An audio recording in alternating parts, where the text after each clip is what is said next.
한국.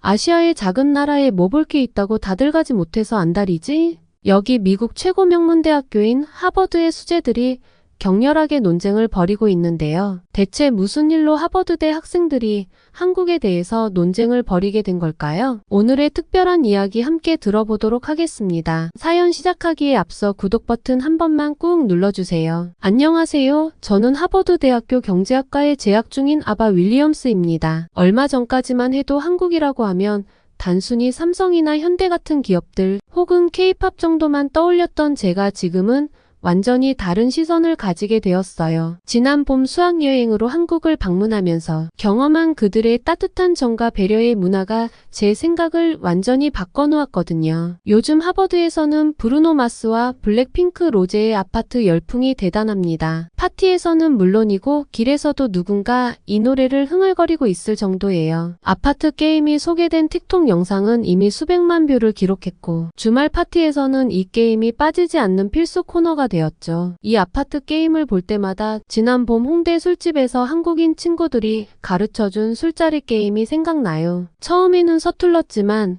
금세 게임에 빠져들었던 그날의 추억이 아직도 생생합니다. 그때 경험한 한국의 술자리 문화는 단순한 음주가 아닌 서로를 배려하고 즐거움을 나누는 특별한 소통의 시간이었어요. 아파트 열풍을 보면서 문득 한국에서의 모든 순간이 떠올랐어요. 그때의 경험을 글로 남겨보고 싶은 생각에 이렇게 글을 씁니다. 제가 경험한 진짜 한국의 매력을 많은 사람들과 나누고 싶기도 해요. 우선 하버드 대학생들이 어떻게 한국에 수학여행을 가게 된 건지 궁금하시죠? 저는 하버드 레드클리프 오케스트라라고 하는 동아리에서 첼로를 연주하고 있는데요. 우리 동아리는 200년이 넘는 역사를 자랑하는 하버드의 전통 있는 클래식 음악 동아리입니다. 매년 정기 공연과 함께 2년마다 해외 수학여행을 가는데 올해가 바로 수학여행을 가는 해였어요. 이번에는 어디로 갈지 다들 관심이 집중되어 있던 터라 예민해 있었죠. 이때 동아리 회장 조슈아가 한국의 템플스테이 다큐멘터리를 보고 한국행을 제안했어요. 한국은 K-팝을 비롯한 여러 문화 컨텐츠로 우리에게 익숙한 나라잖아요. 당연히 다들 좋아할 줄 알았나 봐요. 그런데 여기서 예상하지 못한 일이 벌어졌습니다. 일본인 유학생 미즈키가 강하게 반대하기 시작한 거예요. 사찰을 가는 거라면 일본에도 훌륭한 사찰이 많은데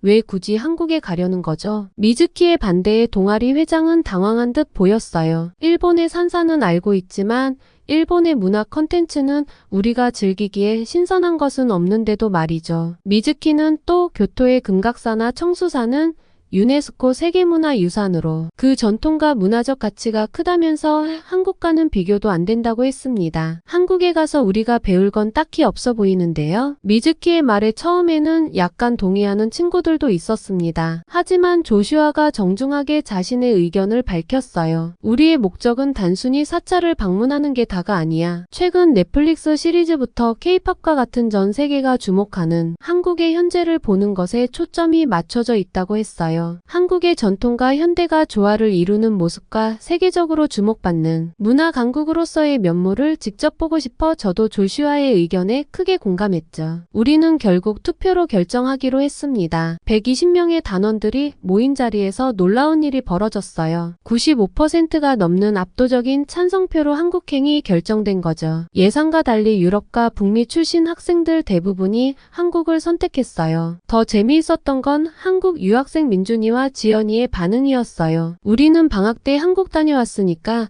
다른 나라 가는 것도 좋을 것 같은데 하면서도 한국에 가게 되면 가이드는 자신 있게 해줄 수 있다며 웃는 거예요. 하지만 미즈키는 끝까지 불만을 표시했어요. 학교에 항의도 했지만 받아들여지지 않자 결국 수학여행 불참을 선언했습니다. 개인 사정이 있는 다른 친구들을 포함해 최종적으로 100명이 참가하기로 했죠. 한국으로의 여행을 준비하는 과정은 마치 또 다른 여행 같았어요. 한국 문화에 대한 호기심으로 시작된 준비 과정에서 저는 매일매일 새로운 발견을 하게 되었습니다. 우선 유튜브의 한국어 학습 채널을 통해 기초적인 한국어를 배우기 시작했어요. 안녕하세요부터 감사합니다. 이거 얼마예요? 같은 기본적인 생활 회화를 연습했죠. 처음에는 발음이 서툴러서 쑥스러웠는데 한국인 유학생 친구들 앞에서 연습했더니 의외로 잘한다고 격려해 주더라고요. 그리고 넷플릭스로 한국 드라마를 보면서 말도 따라 해보고 한국의 문화도 간접 체험해 보았죠. 이상한 변호사 우영우를 보면서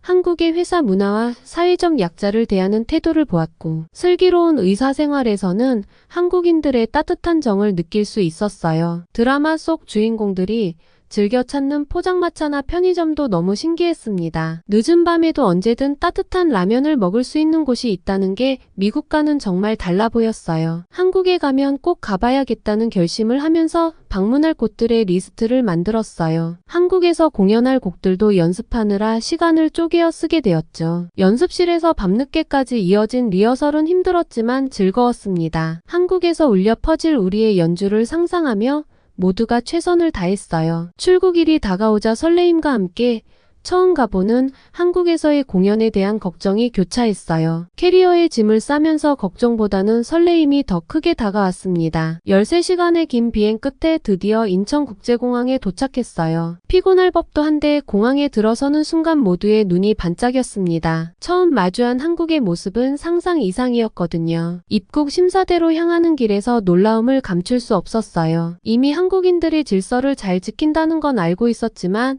이 정도일 줄은 몰랐거든요. 누가 시키거나 감시하는 것도 아닌데 사람들이 자발적으로 줄을 서는 모습을 두 눈으로 직접 보니 신기했습니다. 게다가 한국인들은 자동 출입국 심사대를 이용해 빠르게 통과하고 있었고, 외국인 전용 심사대도 놀라울 정도로 효율적으로 운영되고 있었죠. 미국의 공항에서 보통 1시간 이상 걸리는 입국 심사를 15분 만에 끝낼 수 있었어요. 수함을 찾는 곳으로 가는 길에 만난 안내 로봇도 눈길을 끌었습니다. 영어, 중국어, 일본어는 물론이고 다양한 언어로 길 안내를 해주고 있더라고요. 다행히 우리의 악기도 분실되거나 파손 없이 무사히 찾을 수 있었죠. 화장실에 들렀을 때는 깨끗함은 기본이고 칸마다 비데가 설치되어 있어서 또 한 번 놀랐어요. 사실 제가 공중화장실 이용은 까다로운 편인데 인천공항의 화장실은 맘 놓고 이용했답니다. 그런데 진짜 놀라움은 공항철도를 탔을 때였습니다. 티켓을 사러 가는데 키오스크에 무려 8개 국어가 지원되더라고요. 게다가 영무원분들은 모두 친절하게 영어로 안내를 해주셨어요. 철도 안으로 들어서자 깔끔한 실내와 편안한 좌석이 우리를 반겼습니다. 차량 내에 설치된 디스플레이에는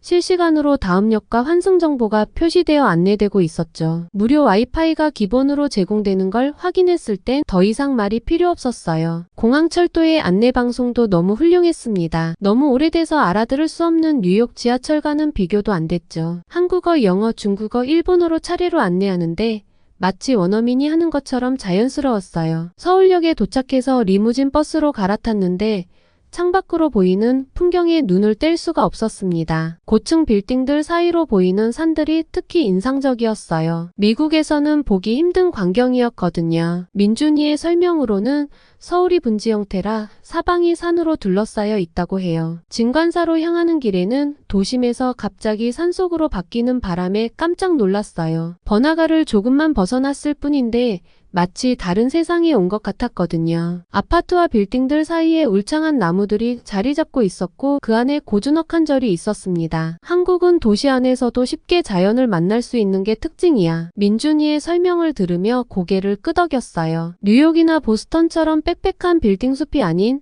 자연과 도시가 조화롭게 어우러진 모습이 신선했습니다. 진관사 입구에 도착해서 보니 절 뒤로 북한산이 병풍처럼 둘러싸고 있었어요. 서울 어디에서든 30분만 가면 등산할 수 있는 산이 있어. 그래서 주말이면 많은 시민들이 등산을 즐긴다는 지연이의 말도 이해가 갔습니다. 진관사 입구에서 우리를 맞이한 주지스님의 모습이 인상적이었어요. 전통 승복을 입고 계셨지만 영어로 유창하게 말씀을 하시는 거 아니겠어요? 여러분을 진관사에서 맞이하게 되어 기쁩니다. 이곳에서의 시간이 여러분의 마음을 정화하는 소중한 경험이 되길 바랍니다. 스님의 환영 인사를 듣는 순간 우리 모두의 마음이 차분해지는 걸 느낄 수 있었어요. 환영 인사가 끝나고 다도와 명상 시간이 이어졌습니다. 법당에 들어서자 은은한 향냄새가 코끝을 스쳤고 바닥에 가지런히 놓인 방석에 앉았어요. 스님께서는 먼저 올바른 명상 자세를 알려주셨죠. 허리는 곧게 펴되 너무 긴장하지 말고 두 손은 배꼽 아래에서 포개어 올려놓으라는 말씀을 따라했어요. 그리고 눈은 반쯤 감고 시선은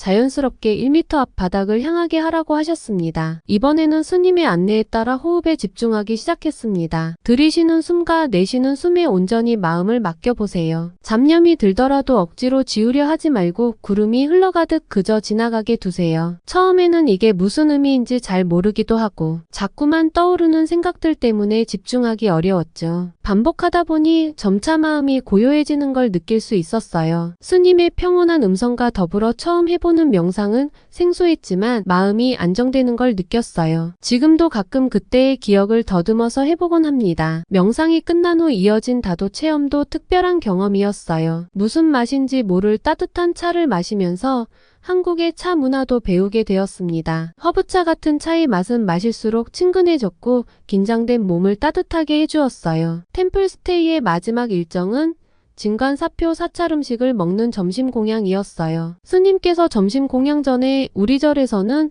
육식을 하지 않습니다. 라고 말씀하셨을 때 솔직히 저를 포함한 대부분의 친구들 얼굴에 실망감이 가득했죠. 아침부터 산책하고 명상하느라 배가 고팠던 터라 채식만으로 과연 충분할까 하는 걱정이 들었거든요. 스님께서는 우리의 표정을 눈치채셨는지 따뜻한 미소와 함께 말씀하셨습니다. 음식은 우리 몸을 살리는 약이에요. 욕심을 버리고 먹을 만큼만 덜어 가세요. 그렇게 시작된 점심 공양. 테이블 위에 올라온 음식들을 보는 순간 저희의 걱정은 기우였다는 걸 깨달았어요. 봄동겉절이에 선명한 초록빛부터 노을한 단호박튀김, 하얀 두부구이까지 마치 무지개처럼 다채로운 세계 음식들이 차려져 있었거든요. 진관사 산사음식연구소에서 정성스레 준비한 메뉴들은 보기에도 예술이었습니다. 한 입씩 음미하며 먹다 보니 이게 바로 진정한 미식이구나 하는 생각이 들었어요. 특히 도라지 무침은 단맛과 쌉싸름한 맛이 절묘하게 어우러져서 지금도 그 맛이 생생합니다. 계속 먹다 보니 몸이 건강해지는 느낌과 함께 포만감도 들었어요. 그리고 어느새 저도 모르게 밥을 2공기나 먹고 있더라고요. 옆자리에 앉은 지연이도 와 이렇게 맛있는 나물은 처음이에요. 우리 집 근처 한식 레스토랑보다 훨씬 맛있어요.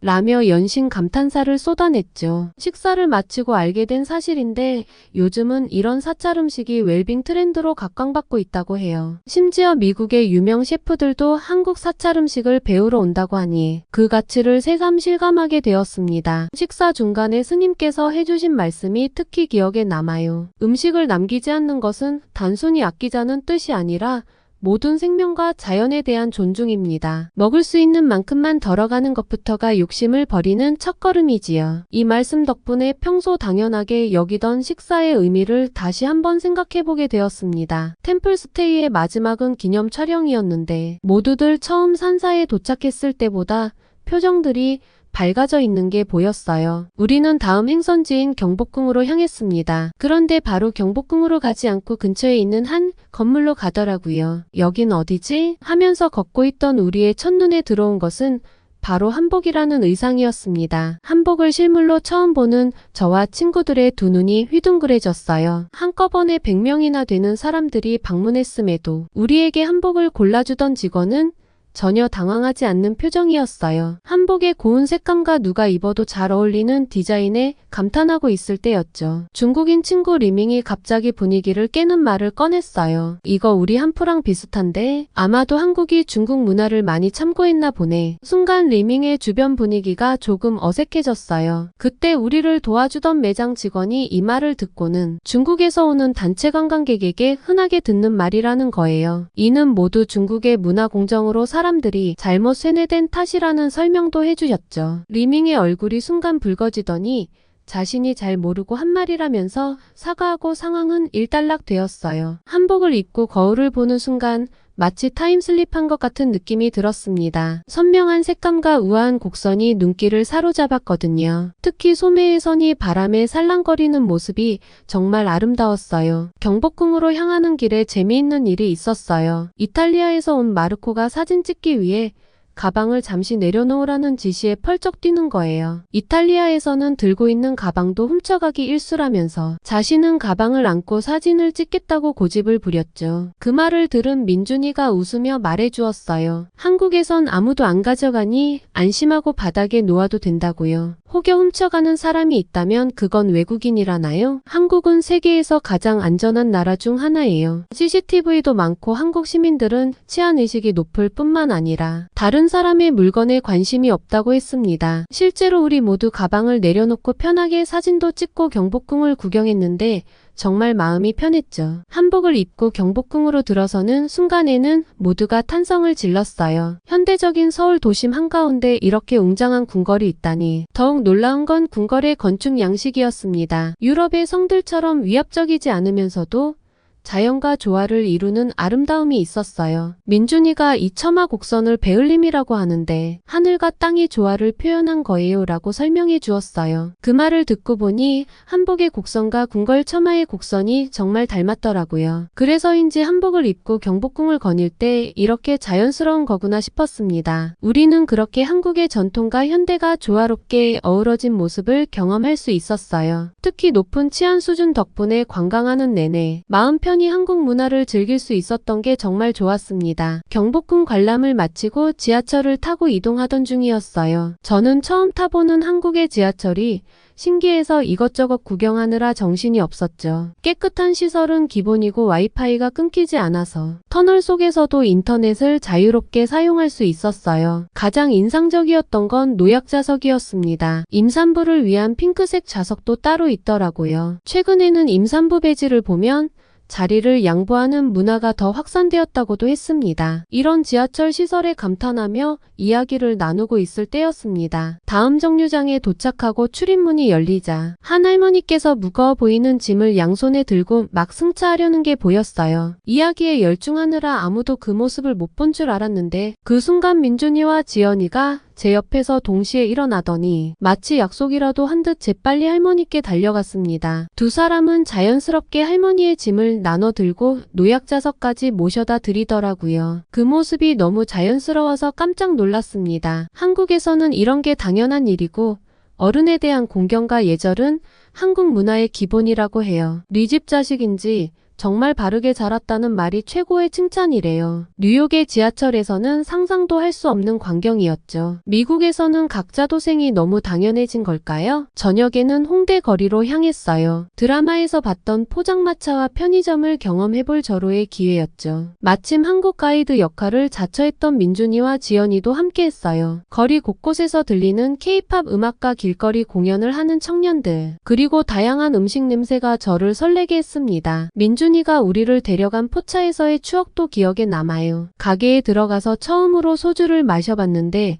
첫 잔은 생각보다 쓴맛이 났죠. 함께 나온 어묵탕과 삼겹살, 그리고 해물파전과 곁들여 마시는 소주는 마실수록 깔끔한 맛이 나더라고요. 재미있었던 건 술자리 게임이었습니다. 한국 대학생들은 술을 마실 때 게임을 하면서 먹는데 369 게임이나 아파트라는 게임을 하면서 먹는다고 해요. 369 게임이 적응돼서 할만했는데 갑자기 아파트 게임으로 넘어갔어요. 아파트라는 게임을 배우는데 처음에는 단순해 보였지만 의외로 어려웠어요. 게다가 게임에서 지면 벌칙으로 술을 마셔야 했는데 저는 연거푸 3번이나 져버렸죠. 울상이 된 제가 소주잔을 들고 마시려던 순간이었어요. 그때 민준이가 제가 흑기사 할게요 라며 대신 마셔주겠다고 했어요. 민준이에게 고마움을 느끼면서 한국인들이 정말 배려가 깊다는 생각을 다시 한번 했습니다. 포차에서 술자리가 무르익으면서 시간 가는 줄 몰랐어요. 지연이와 민준이가 알려준 아파트 게임에 푹 빠져있다 보니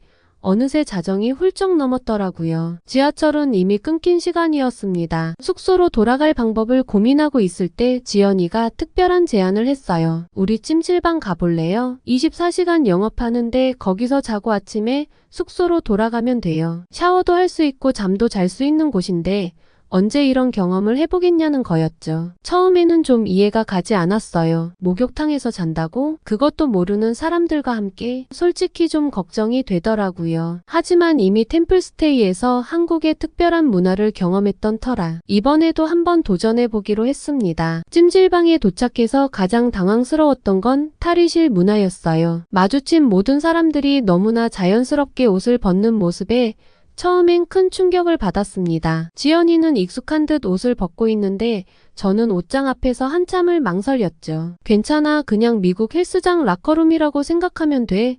라는 지연이의 말에 겨우 용기를 내 옷을 벗고 수건으로 몸을 가린 채 목욕탕으로 향했어요. 그런데 신기하게도 목욕탕 안으로 들어가니 긴장이 풀리기 시작했습니다. 나이든 할머니부터 어린아이까지 모두가 자연스럽게 대화를 나누며 서로의 등을 밀어주는 모습이 참 따뜻해 보였거든요. 점차 저도 다른 사람의 시선을 의식하지 않고 편하게 샤워를 할 수 있었어요. 오히려 옷을 벗으니 나이, 직업, 지위 같은 것들이 사라지고 그저 사람으로 보게 되는 경험이었죠. 마치 다른 세계로 들어온 것 같은 이 특별한 경험은 한국 문화의 새로운 모습이었습니다. 지연이와 저는 서로의 등도 밀어주고 온탕과 냉탕을 오가며 땀을 뺐어요. 지연이가 등을 밀어주는데 그동안 쌓였던 피로가 싹 풀리는 것 같았어요. 때가 밀리는 걸 보면서 이게 다 내 몸에서 나온 거라고?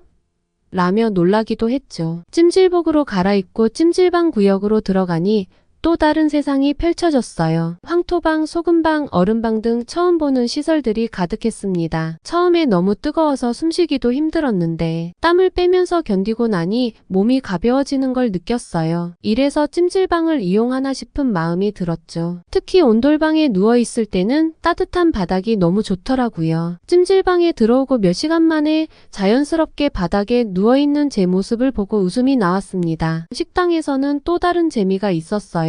구운 계란과 시원한 식혜를 먹으면서 옆자리 손님들과 자연스럽게 대화를 나누게 되었는데 마치 오래된 이웃처럼 편안한 느낌이었습니다. 옆에 계시던 아주머니께서 수건으로 예쁜 모자를 만들어 주시면서 양머리라고 하셨어요. 주위를 살펴보니 모두들 같은 모양의 수건을 머리에 쓰고 있더라고요. 그러면서 처음 보는 우리에게 어디서 왔냐? 언제 돌아가냐? 라며 끊임없이 말을 걸었습니다. 찜질방에서는 낯선이에게도 경계심이 풀어지는 묘한 매력이 있더라고요. 한국의 우리 문화를 가장 잘 느낄 수 있는 곳이 바로 찜질방이 아닐까 싶어요. 우리는 TV가 있는 휴게실에서 편안하게 잠이 들었고 다음날 아침에는 상쾌한 기분으로 일어날 수 있었습니다. 술김에 무작정 따라온 찜질방이었지만 오히려 그래서 더 특별한 경험이 되었던 것 같아요. 한국 수학여행은 서울의 주요 관광지를 방문하고 나서 전주의 비빔밥 체험까지 마친 후 10일간의 여정을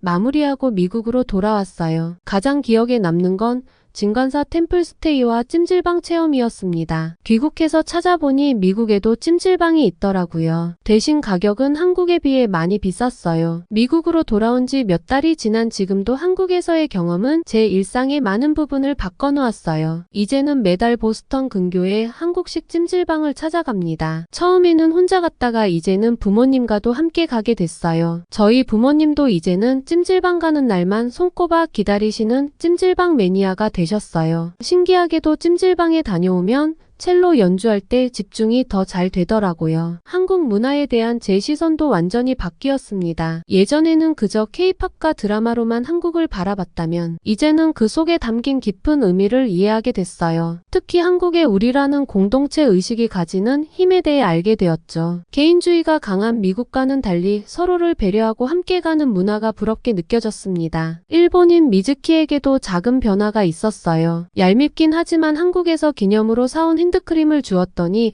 엄청 좋아했습니다. 이번 수학여행에 함께 다녀온 친구들의 템플스테이와 비빔밥 체험 이야기를 듣더니 자신도 함께 갈 걸 그랬다고 후회하더라고요. 저는 요즘도 한국어 공부를 놓지 않고 꾸준히 병행하고 있어요. 기회가 된다면 부모님과 다시 한국을 방문하고 싶거든요. 이번에는 제가 가이드가 되어 미처 가보지 못한 부산도 가보고 제주도의 아름다운 자연도 보고 싶습니다. 지금 한국은 한참 단풍이 예쁘게 물들어 있겠네요. 한국에서 다시 뵙기를 기도하며 이만 마칠게요. 긴 이야기 들어주셔서 감사합니다. 진관사의 템플스테이와 한국 찜질방을 체험하고 감동받은 아바의 사연 어떠셨나요? 어느새 쌀쌀한 바람이 옷깃을 파고드는 계절이 되었습니다. 이럴 때 가장 생각나는 건 따뜻한 온돌마루와 찜질방, 그리고 따뜻한 음식일 거예요. 지금 거리마다 온통 울긋불긋한 단풍이 물들어 있을 텐데요. 이렇게 아름다운 계절 환절기 감기 조심하시고 따뜻한 하루 보내시기 바랄게요. 지금까지 감동적인 사연을 소개하는 감동 더하기였습니다. 오늘도 행복한 하루 되세요.